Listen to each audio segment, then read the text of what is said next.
Estando com os discípulos no Monte das Oliveiras, Jesus ouviu deles a seguinte pergunta: Que sinal haverá da tua vinda e da consumação do século? O mestre, então, enumerou vários sinais indicadores do seu retorno à terra. Alguns sinais destes apresentados tiveram cumprimento inicialmente em Jerusalém e serviram como maquete ilustrativa dos acontecimentos do fim. Outros sinais, porém, estão se cumprindo agora, em nossos dias. Todos os dias lemos e ouvimos nos jornais, rádio e televisão inúmeros acontecimentos. São várias as tragédias: terremotos, chacinas, roubo, enganos, crianças abandonadas, doenças, fome, guerras. O que diz a Bíblia sobre esses acontecimentos?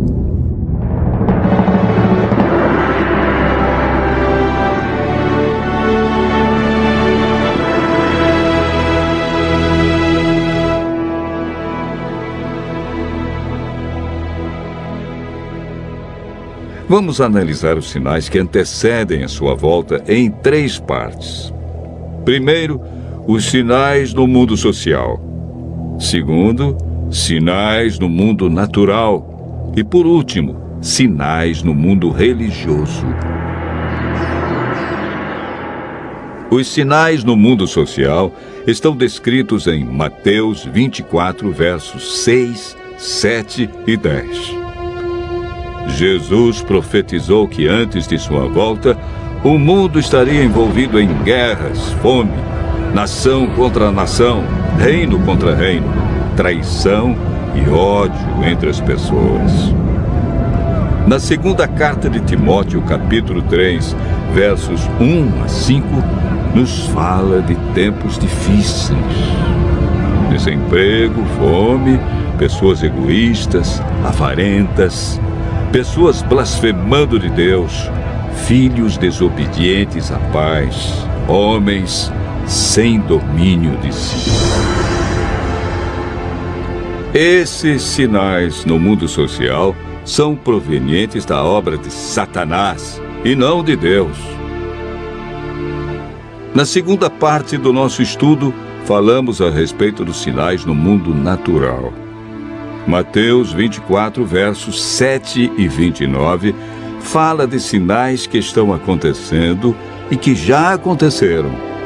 No dia 19 de maio de 1780, o sol escureceu. Esse dia ficou conhecido como o Dia Escuro. Na região leste dos Estados Unidos, tão densas eram as trevas que as lamparinas foram acesas ao meio-dia. A lua, embora fosse cheia, negou-se a iluminar. A ciência não conseguiu explicar esse fato sobrenatural, mas a Bíblia o apresenta como um dos sinais que antecede a vinda de Cristo. Em 13 de novembro de 1833, ocorreu uma deslumbrante queda de estrela jamais vista. Esses sinais já se cumpriram uma vez, mas antes da vinda de Jesus se repetirão com maior intensidade. Os sinais no mundo natural, como terremotos, enchentes e grandes calamidades que matam milhares de pessoas, indicam que Satanás está agindo até mesmo na natureza. Tratamos na terceira parte do nosso estudo sobre os sinais no mundo religioso. Mateus 24, versos 4 e 5, fala sobre o engano religioso que haverá no tempo do fim. Mateus, capítulo 24, verso 11, refere-se ao aumento das religiões. Somente no Brasil existem mais de 1.500 religiões cristãs. No mundo, são mais de 35 mil religiões cristãs.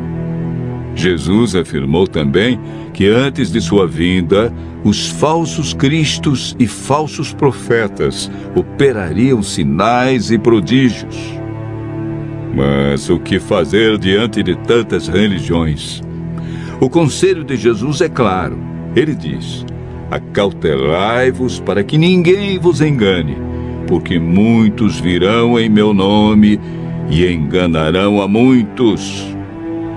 Segundo Pedro 2, versos 1 a 3, fala da atitude de líderes religiosos que são movidos pela ambição e acabam usando a religião, a Bíblia, milagres e o nome de Deus para explorar as pessoas que os procuram em busca de curas, sinais e prodígios. Outro sinal no mundo religioso é encontrado em Mateus 24, verso 14. Apresenta o sinal de Deus que indica que o fim realmente chegou. Esse sinal é a pregação do Evangelho do Reino em todo o mundo. O apóstolo Paulo nos fala em Gálatas, capítulo 1, verso 6, de um outro evangelho que parece ser bíblico, mas não é. Esse evangelho é o falso evangelho de Satanás, pois este sabe que pouco tempo lhe resta e está empenhado em difundir os seus terríveis enganos. O que devemos fazer para não sermos enganados diante de tantas religiões? Em 1 João, capítulo 4, verso 1, encontramos a resposta. A Bíblia nos orienta a provar se os espíritos provêm de Deus ou não, ou seja, comparar. Aquele que quiser fazer a vontade de Deus deve comparar a doutrina da Bíblia com aquilo que outros ensinam. Por que Deus manda provar? De acordo com Mateus 7, verso 15, o engano vem parecendo verdade. Paulo afirma que não é de admirar, porque o próprio Satanás se transforma em anjo de luz. Não é muito, pois que os seus próprios ministros se transformem em ministros de justiça, e o fim deles será conforme as suas obras. Segundo Coríntios, capítulo 11, versos 14 a 15. Satanás tem poder para encantar as pessoas. Se mostra de maneira diferente e apresenta a verdade de forma distorcida. Seus meios de enganar, segundo Mateus, são sinais, curas e prodígios. De acordo com a Bíblia, estamos vivendo nos últimos dias e Satanás sabe que lhe resta pouco tempo. Por isso sua ira se volta intensamente contra aqueles que seguem os mandamentos de Deus. O diabo quer nos levar a cometer iniquidade e nos desviar do evangelho verdadeiro, pois também tem o seu evangelho para enganar, torcer e mudar as verdades divinas. Este grande conflito que começou no céu e passou pelo Éden, agora chegou até você. Quem vencerá em seu coração? Os enganos de Satanás ou a verdade de Jesus Cristo? Vimos que os sinais preditos por Cristo estão todos se cumprindo, indicando que em breve todo o mal do universo terá seu fim. O que está faltando para Jesus voltar? Primeiro motivo: o evangelho verdadeiro precisa ser levado a todo mundo. Segundo, Jesus está a cada dia dando mais oportunidades. Ele é paciente e espera uma decisão de cada um de nós ao lado da verdade. Lucas 21, verso 28, declara que, ao começarem estas coisas a suceder, exultai e erguei a vossa cabeça, porque a vossa redenção se aproxima.